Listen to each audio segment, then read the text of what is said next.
امام علی مقام کو عین دوپہر کے وقت ولید نے طلب کیا۔ امام نے عبداللہ ابن زبیر سے کہا، ابن زبیر یہ وقت تو بلانے کا نہیں ہے، ولید کا وہ بلاتا کیوں ہے؟ ابن زبیر نے کہا واقعے کا پس منظر یہ لگتا ہے کہ امیر معاویہ کا انتقال ہو گیا اور یزید بادشاہ بن گیا، بیعت کے لیے بلایا جا رہا ہے۔ یہ بیعت کیا ہے؟ اس کو ہمارے بہت سارے نوجوان سمجھتے ہیں یہ بیعت پیری مریدی والی بیعت ہے۔ نہیں، یہ پیری مریدی والی بیعت نہیں ہے۔ دراصل اسلام کا ایک نظام ہے کہ جب بھی کوئی اسلامی حکومت میں امیر بنے گا، خلیفہ بنے گا، تو سارے مسلمان اس کے ہاتھ پر یہ وعدہ کریں گے کہ ہم جان اور مال کی تیرے ہاتھ پہ بیعت کرتے ہیں، تو جیسا کہے گا ہم ویسا کریں گے۔ یہ ہے بیعت ایک آسان لفظوں میں۔ تو یہی بیعت کا مطالبہ یزید کرتا تھا کہ امام حسین اس کو یہ کہیں کہ تو جیسا کہے گا میں کرنے کے لیے تیار ہوں، یعنی تو ہر سیاہ و سفید میں تیری تائید ہے۔ تو امام علی مقام بھائی جو ماں کا دودھ پی کر بڑے ہوئے تھے وہ تو اس پر بیعت کر سکتے تھے، لیکن جو نبی کی زبان چوس کر کے بڑا ہوا تھا وہ اتنی آسانی کے ساتھ یوں تو نہیں کر سکتا تھا۔ ایک سچا عالم دین جب کوئی غلط بات دیکھتا ہے تو اس کی رگے غیرت کھڑک اٹھتی ہے، وہ مرنے مارنے کے لیے تیار ہو جاتا ہے، وہ سارے جوخم لینے کے لیے تیار ہو جاتا ہے۔ وہ تو مولا حسین تھے، امام حسین کی شان کیا ہے اس کا اندازہ کون کر سکتا ہے؟ آپ سن چکے گزشتہ گفتگو کے اندر ان کی شان کیا ہے، ان کا مرتبہ کیا ہے، جس کے لیے آقا کہیں حسین منی وانا من الحسین، تو امام پاک کو ابن زبیر نے کہا وہ آپ سے بیعت مانگیں گے۔ ابھی یہی بات ہو رہی تھی کہ دوسرا قاصدہ ہے کہ ابن زبیر آپ کو بھی بلاتے ہیں، تو انہوں نے کہا کہ تو چل میں آتا ہوں، اور یہ اسی وقت مکے کی طرف روانہ ہو گئے۔ امام حسین گئے تو ولید نے کہا کہ حضرت امیر معاویہ کا انتقال ہو گیا، آپ نے انا للہ پڑھی، مغفرت کی دعا کی۔ امام حسین جس کی مغفرت کی دعا کریں اس کو جہنمی کہنا یہ امام حسین کی عقیدت کے خلاف ہے، اس لیے کہ میرا ایمان ہے کہ حسین جس کے لیے دعائے مغفرت کر دیں وہ جنت میں نہ جائے گا تو پھر کون جنت میں جائے گا؟ انا للہ بھی پڑھی، تعزیت بھی کی کہ آپ یزید خلیفہ بن گئے اس کی زبان میں۔ ہم تو اسے کوئی خلیفہ مانتے ہی نہیں، ہمارے امام نے نہیں مانا تو ہم کیا مانا؟ ہم تو ان کے غلام ہیں، اپنا کوئی موقف ہی نہیں ہے۔ وہ کہا بیعت کرے، کہا اس طرح میں چھپ کر کے بیعت نہیں کر سکتا، اگر بات بیعت کی ہے اعلان کرو، سب کے سامنے مسئلہ رکھو، معاملہ رکھو، پھر دیکھا جائے گا۔ یہ کہہ کر کے آپ جانے لگے تو وہاں مروان موجود تھا۔ یہ مروان وہ ہے جو قاتل عثمان ہے، مروان وہ ہے جس کی وجہ سے جو ہے وہ جنگ صفین میں بھی اس کا بڑا حصہ ہے، مروان وہ ہے امام حسن کے قتل میں بھی جو یزیدی سازش ہے اس میں یہ شریک ہے، اسی طرح سے امام علی مقام کی شہادت میں بھی اس کا حصہ ہے۔ یہ بڑا پلید انسان تھا، اللہ رحم و کرم فرمائے ان لوگوں پر جو مروان کی وکالت کرتے ہیں، حیرت ہوتی ہے لوگوں پر۔ تو مروان نے کہا ولید ان کو قتل کر، ورنہ اس کے بعد یہ چلے گئے تو ہاتھ نہیں آئیں گے۔ امام حسین تھے، کہا مروان تو مجھے قتل کرے گا یا یہ کریں گے؟ اور آپ نے فرمایا کہ تو جو ہے اس کا بچہ ہے جس پر میرے نانا نے لعنت کی تھی، اور تو مجھے کیا قتل کرے گا؟ آپ نے اسے یہ جملے فرمائے۔ ولید نے کہا کہ آپ ایک کام کریں، چھوڑیے اس کی بات کو، آپ جائیے کیا مشورہ کرنا ہے کیجیے۔ امام پاک تشریف لے گئے اور اس کے بعد شام تک پورا جو دن ہے تردد میں گزرا کہ کیا کرنا چاہیے، اور امام علی مقام نے اپنے اہل بیت کی میٹنگ لی اور اس میں فرمایا کہ ہم لوگوں کو مدینہ شریف میں اب نہیں رہنا، مدینے میں رہیں گے تو ایمان کو خطرہ ہے، اس لیے اب وہ وقت آ گیا ہے جس کی پیشن گوئی غیب کی خبر نانا جان صلی اللہ علیہ وسلم نے دی تھی، اور آپ نے فرمایا کہ سامان تیار کرو۔ شام ہوئی، یہ شام آج اہل بیت کے گھر کی ایک عجیب شام تھی، گویا کہ خاندان نبوت کے درمیان ایک قیامت صغرا قائم تھی۔ مغرب کی نماز بھی، عشاء کی نماز بھی، عشاء کی نماز کے بعد سب کے سامان بندھنے لگے، اصغر کا جھولا سمیٹا جانے لگا، جن جن لوگوں کے نام جانے والوں کی فہرست میں تھے ان لوگوں کو تیاری کا حکم دے دیا گیا۔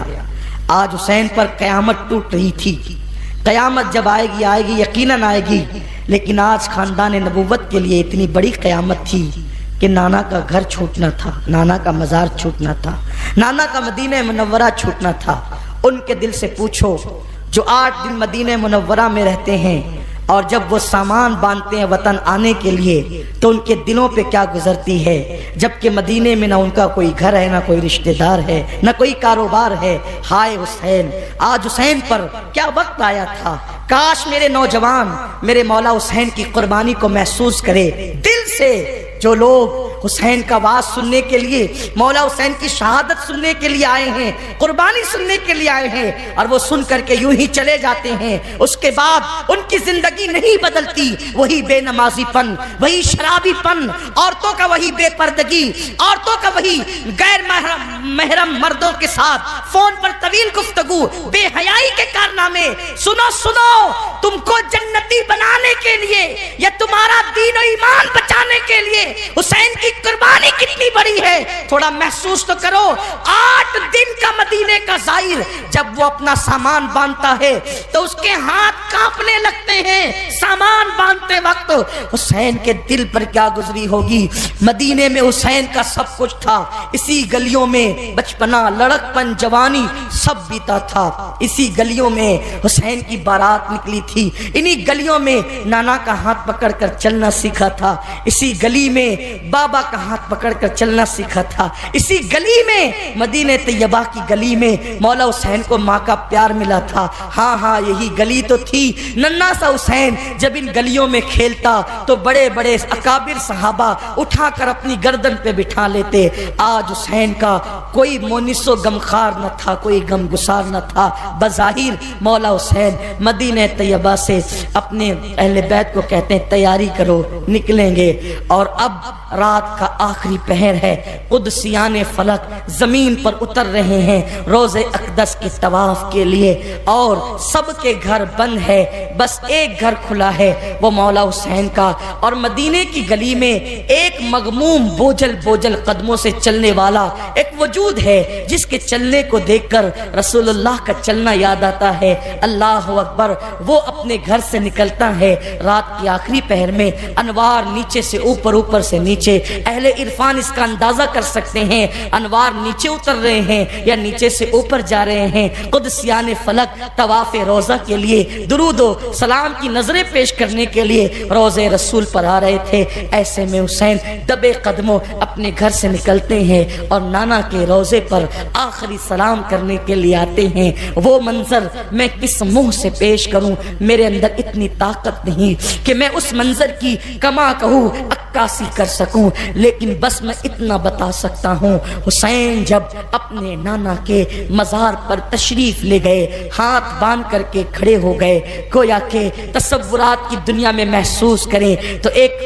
صاحب عرفان کا کہنا ہے حسین آنکھیں بند کر کے ہاتھوں کو باندھ کر آقا کی بارگاہ میں سلام پیش کرنے کے بعد کہتے ہیں نانا جان، ہر آنے والا آپ کی بارگاہ میں آخری سلام پیش کرتا ہے، لیکن اس کو امید ہوتی ہے کہ اس آخری سلام کے بعد دوبارہ آپ اس کو پھر بلائیں گے اور وہ پھر سلام پیش کرے گا، لیکن حسین تو حتمی طور پر آپ کی بارگاہ میں آخری سلام پیش کرنے کے لیے آیا ہے۔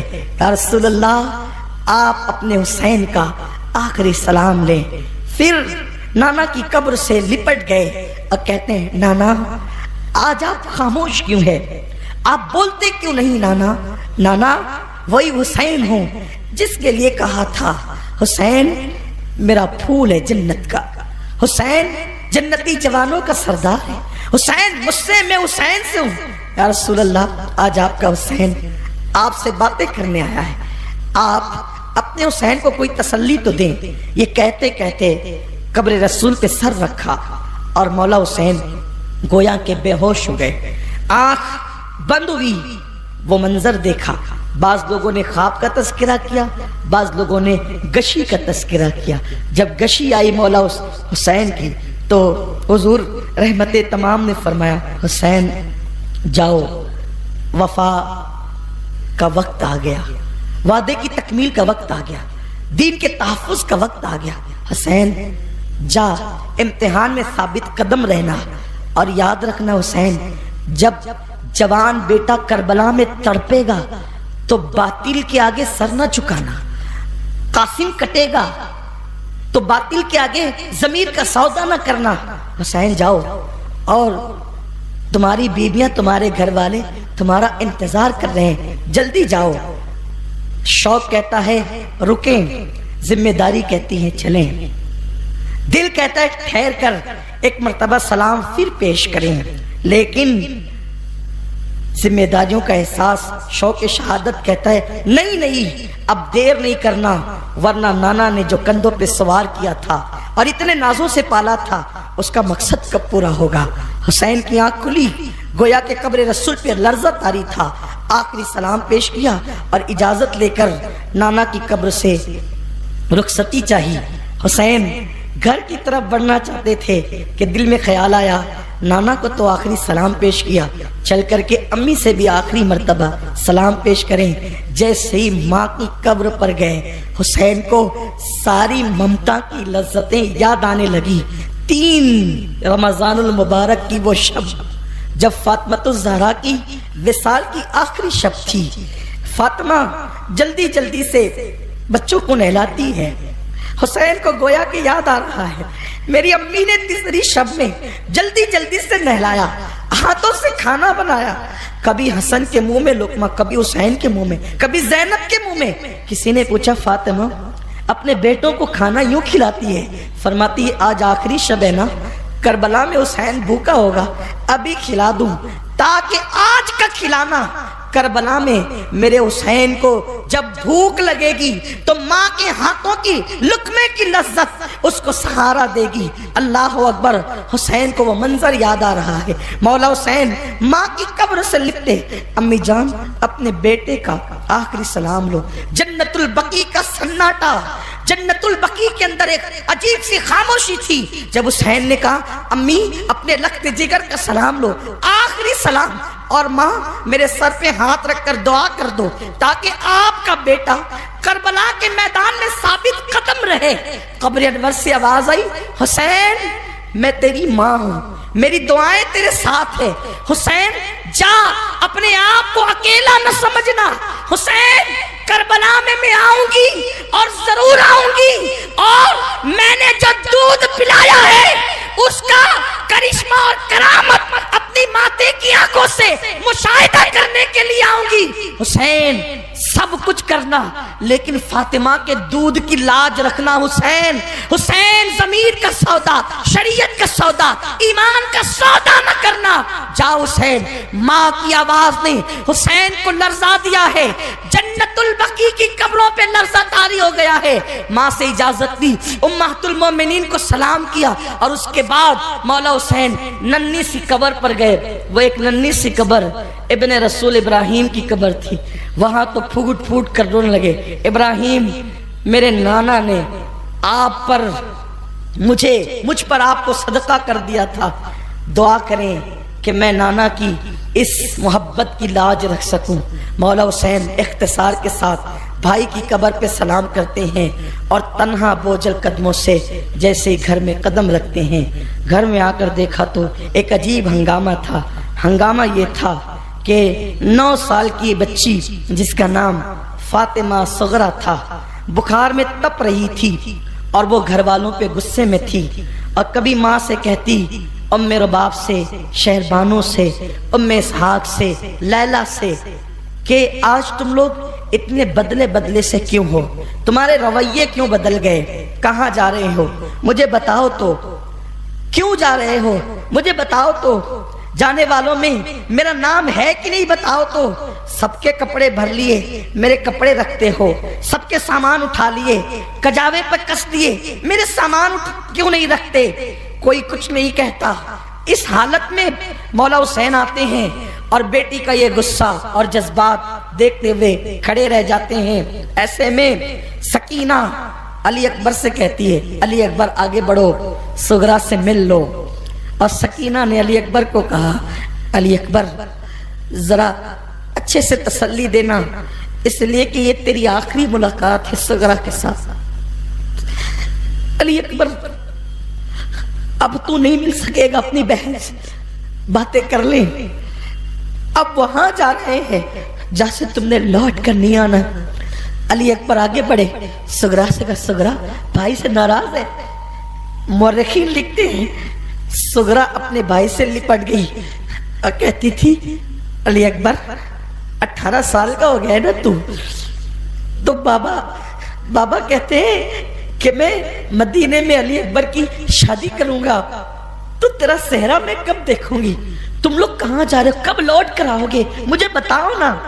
علی اکبر بہن کو سینے سے لگا کر کے روتے تسلی دیتے, بہن بابا نے کہا ہے کہ جب تم اچھی ہو جاؤ گی تو خط لکھنا, میں جہاں بھی ہوں گا تمہیں لینے آؤں گا. اتنے میں جیسے ہی مولا حسین کو دیکھا, مولا حسین سے کہتی بابا دیکھو نا یہ لوگ کیا کرتے ہیں, بابا میں بھی چلنا چاہتی ہوں. مولا حسین خاموش ہے. بابا بولتے کیوں نہیں میں بھی چلنا چاہتی ہوں؟ بابا یہ جو اصغر روتا ہے نا یہ مجھ سے سب سے زیادہ مانوس ہے, اگر آپ مجھے ساتھ لے کر کے چلیں گے نا تو میں اس کو جھلا دوں گی, اور آپ جہاں بھی خیمہ لگائیں گے تو اس میں جھاڑو دوں گی, اور میں اس کو اتنا صاف رکھوں گی کہ اس میں آپ کو کوئی تکلیف نہیں ہوگی.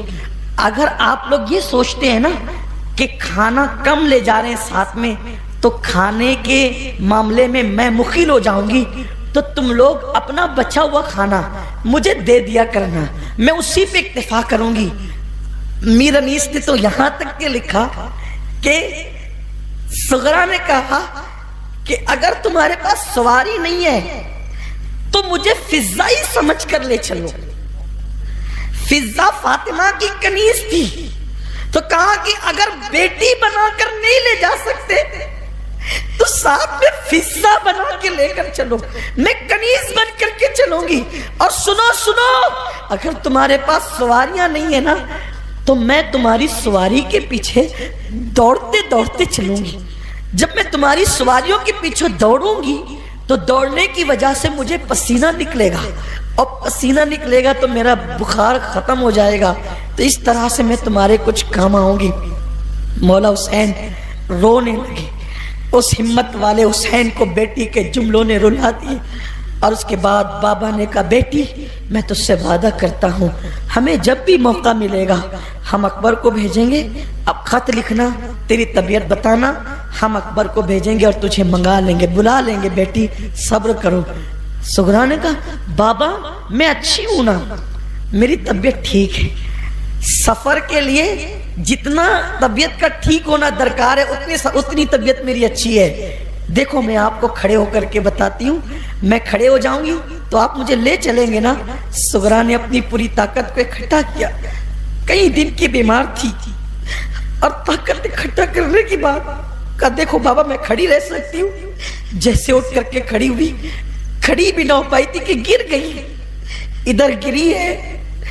اب مولا حسین نے کہا سغرا تو نے بیماری سے مقابلہ کرنا چاہا, تیری بیماری تجھ سے جیت گئی, تو ہار گئی. سکینہ نے امام حسین کے کان میں کہا بابا ایک مرتبہ سغرا علی اصغر سے بہت پیار کرتی ہے, اپنی گود سے اٹھا کر سغرا کی گود میں دے دو تاکہ آخری مرتبہ سغرا اصغر کو کھلا لے. جیسے امام حسین نے علی اصغر کو لے کر کے سغرا کی طرف بڑھایا, سغرا نے ہاتھ کھینچ لیے, نہیں بابا میرا بھیا پھول جیسا ہے, مجھے بخار بہت زیادہ ہے, کہیں میرا بھیا مرجھا نہ جائے. یہ جملے سن کر کے گھر والوں کی چیخ نکل گئی. آخرکار حسین کہتے ہیں میرا امتحان یہیں سے شروع ہو گیا, اور مولا حسین اپنی بیٹی کو تسلی دیتے ہیں, ام سلمہ کو سونپتے ہیں, ام المومنین ام سلمہ کو سونپتے ہیں. عورت جعفر طیار کے بیٹے عبداللہ ابن جعفر سے کہتے ہیں میری سغرا کا خیال رکھنا. اور اس کے بعد مولا حسین گھر سے نکلتے ہیں, سواریاں تیار تھی, اور جب آگے بڑھتے ہیں آج مدینہ منورہ کی آبرو, عرش کا تارا, حضور کی آنکھوں کا تارا مدینہ منورہ سے رخصت ہو رہا ہے. حسین پلٹ پلٹ کر مسجد نبوی کی طرف دیکھتے ہیں اور گویا کہ مسجد نبوی کے مینار سر اٹھا اٹھا کر حسین کی طرف دیکھتے ہیں۔ ایک دن وہ تھا ہجرت کی شب، جب امام الانبیاء مکہ چھوڑ کر نکلے تھے تو یہ حال مکہ میں تھا اور مدینے کے لوگ خوشیاں منا رہے تھے۔ آج تاریخ کا وہ دن آیا ہے کہ مدینہ منورہ کی گلیاں سوگواری میں ڈوب گئی ہے۔ حسین پلٹ پلٹ کر کہتے ہیں نانا آخری سلام لو، اور مسجد نبوی کے مینار اچک اچک کر حسین کو دیکھتے ہیں۔ ایک گرد جانوروں کے چلنے سے اٹھتی ہے اور وہ چھوٹا سا 72 نفری قافلہ، 72 نفوس قدسیہ پہ مشتمل قافلہ اس دھول میں چھپ جاتا ہے، اور اس کے بعد وہ نظروں سے اوجھل ہو جاتا ہے، اور صبح چمکنے سے پہلے وہ مدینہ منورہ سے دور نکل جاتا ہے۔